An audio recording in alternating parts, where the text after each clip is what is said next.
Okay, so it's great that we have an offer.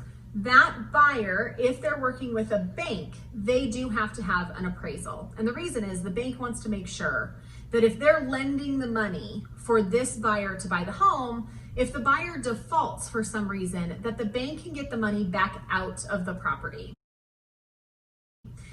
A lot of times in a real estate process, we will see the appraised value come in right at contract price. And I would love to take credit and say that I'm just that good.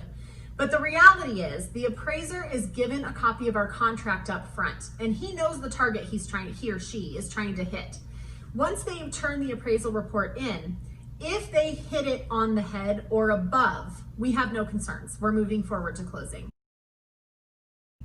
If it comes in low, if your offer has an appraisal gap provision, which is something we're seeing a lot in the market right now, that would kick in here. But let's say you don't have an appraisal gap and it comes in low. The options are we would renegotiate to the appraised value if we felt like that appraisal was accurate.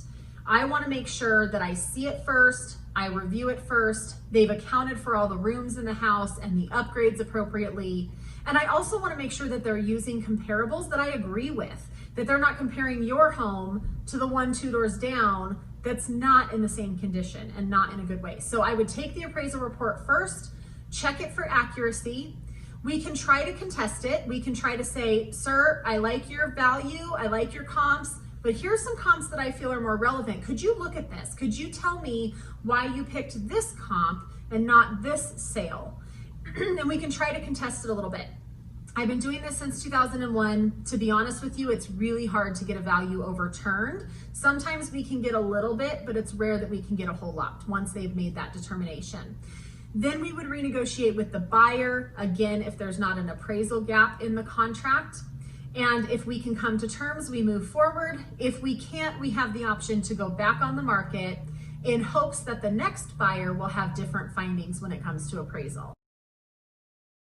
I will counsel you through this. This is a very big emotional part of the process, and it's very subjective to the appraiser's opinion.